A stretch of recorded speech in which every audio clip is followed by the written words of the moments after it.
Let me tell you something. If you got a nail here and you got a hammer, do you think you will hammer the nail like this? No, you will do it like this. That's speed, right? If you have a whip, would you whip the club like this? Or would you go like this? You will go like this, because like that there's speed, right? Martial arts, when they throw a punch, will they go like this, or will they use their hips like that for speed? So why, when we have a golf club in our hands and we take it to the top of the backswing, we're thinking that we have to hit down into the ball in order to get it up in the air and create tremendous amount of speed. That is your biggest enemy number one. I will talk in a few minutes about the second one, because every time you start with the upper part of the body, you cannot maximize club head speed and have flight pattern control.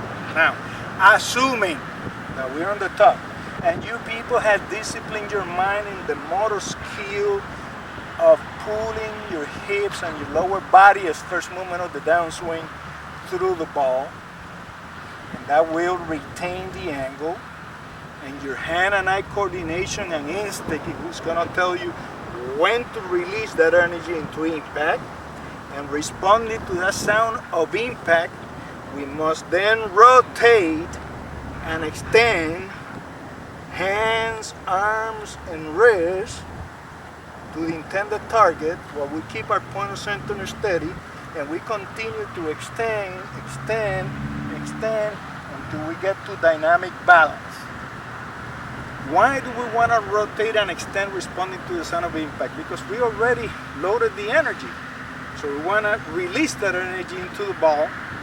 And when we rotate and extend hands, arms, and wrists, which in the old days used to be called pronation and supination, or releasing the club, the shaft, people, stays within the same line. So you delay here for speed, and when you change with rotation and extension, it stays within the same line. Isn't that what they call shaft plane connection? It will not go that way, it will not come this way. By the way, when it comes this way, 90% of the time it's a slice. When it comes that way, 90% of the time it's a hook. So, okay, now you know. You got to start with the lower part of the body.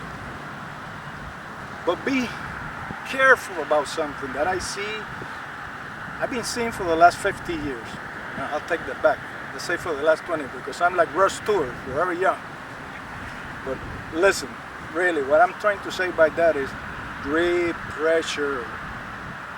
If you grip the club too tight, it doesn't matter if you're able to do grip, stance, posture alignment, shoulder turn, hip turn. If there's a lot of pressure on the grip, and I see in every program that I have played all over the world, then that referral tension releases the club early. You go fishing, casting, hitting over the top, you leak energy too soon, even if you have started with the lower part of the body first. So then the club is going to look like this, while your body is going to look like this.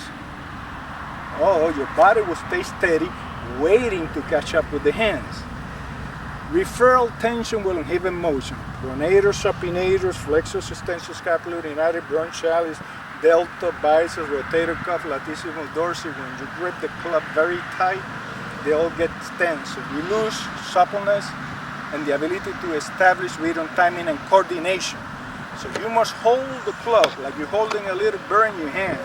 You don't want to squeeze it, you don't want to let it fly away. Chichi Rodriguez taught me that. As a matter of fact, the last time we spoke about that was in Hawaii, the Hawaiian Open in 1983, that Isawa Aoki won that tournament, when I was getting ready to go to Southeast Asia for the second time and play all the way from the Philippines to Japan, and then when I finished in Japan, going to Australia, New Zealand, and playing the world tour. So I met many dear friends of mine for the years, and many were great players, and one particular one that I miss very much, and I learned a lot from him about golf, Payne Stewart, was my dear friend. Now, remember, hips pull you through the shot, upper part of the body follows. There cannot be any pressure in your hands. Otherwise, you will create an obstacle on the process of internalization of grip, stance, posture, alignment, shoulder turn, hip turn, hips pulling you through the shot. Why? Because referral tension inhibits motion. And And there's only one thing that can come out of referral tension: releasing the club early.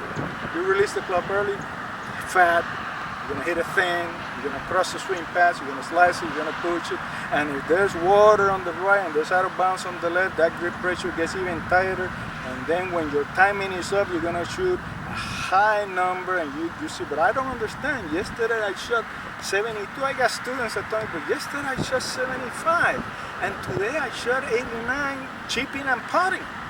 What is wrong? Well, it is that they have internalized a grip pressure that is not consistent to the basics, and also they have not disciplined their minds.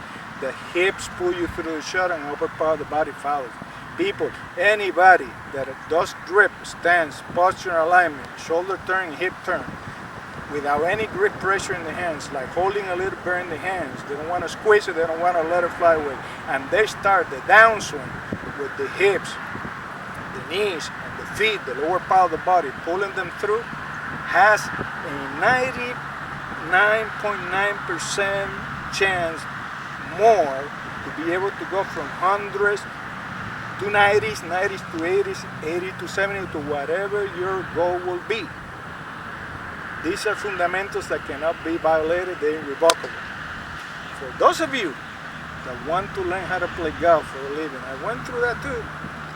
All over the world, against the best golfers in the world, I will give you instructions related to that, which doesn't come from the basics, my young people. If you're a junior golfer, or you're a college golfer, or you're a mini tour player, a nationwide tour, believe me, I've been there. These guys don't make a living with the basics. They make a living with the mind. So you see a lot of great boxers with great style, but there's only a few that can take a punch. If you're able to take a punch, then you can make a living out of golf. Now, we will talk about this. We will talk about how to knock down the shots, how to hit up shooters, how to hit floater, how to fade it, how to throw it. We're going to talk about the short game. I was blessed that Chichi Rodriguez taught me that. We're going to talk about the putting. We're going to talk about course management. We're going to talk about how to go from one level to the other one. For those that lack speed and lack flight pattern control, call me at 407-222-2511, 407-222-2511.